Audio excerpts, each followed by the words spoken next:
I'm Abby Fitz, and today I'm going to be showing you how to make a smoothie step by step. You should be able to do this if you have any kind of smoothie maker and the ingredients to make an at-home smoothie. So everything you're going to need to make this is a blender of any kind, a lid to go on the blender, a little cup to put everything in, some vanilla. Today I'm going to be using a berry mix with strawberries, blackberries, and blueberries, so frozen fruit works best because then it just comes out cold. I'm going to use ice from my fridge.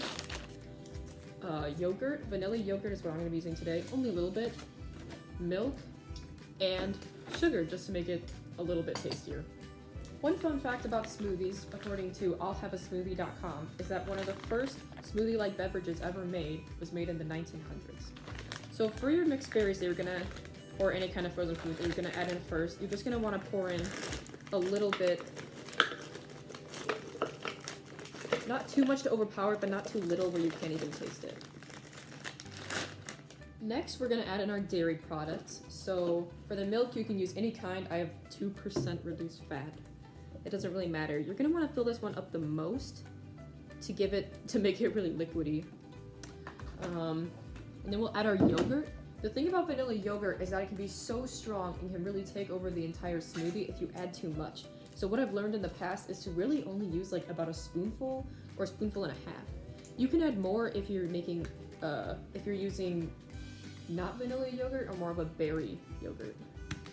So that yogurt really is gonna give it more of a creamy texture because that's what really makes a smoothie and not more of a juice. Then to make it a little bit more fun, even though we added vanilla yogurt, we're just gonna add a little bit more of vanilla flavoring.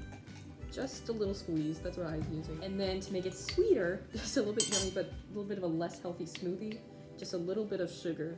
According to justfunfacts.com, smoothies became more popular with the rise in health food in America in the 1960s. I also added ice, which I didn't really show for my fridge, just to make it obviously more cold so it's more enjoyable. It won't really ruin the texture that much. Not all the ingredients are in. We're going to squeeze on the lid as tightly as we can because we don't really want a mess to happen. And then we're gonna put it on the blender. You really wanna make sure this is locked on properly because you don't want it going flying everywhere, obviously. So you wanna make sure the blender is plugged in, which mine is. For mine, I just turn the power on and then I hit single serve and it gets really loud. Okay, so I cut it out. I just unplugged my thing, but I mixed it for about 20 seconds, a little bit more, because you really want to make sure that everything in there is mixed, otherwise it's just not going to be yummy altogether. I have a nice little cup here, just to make the presentation a little bit better. You're going to struggle to open it.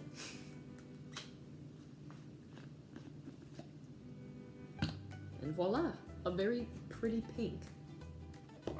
Now, ever so gently so that doesn't spill, pour the drink into your cup. There we go, we have just a little bit left over. And there you go.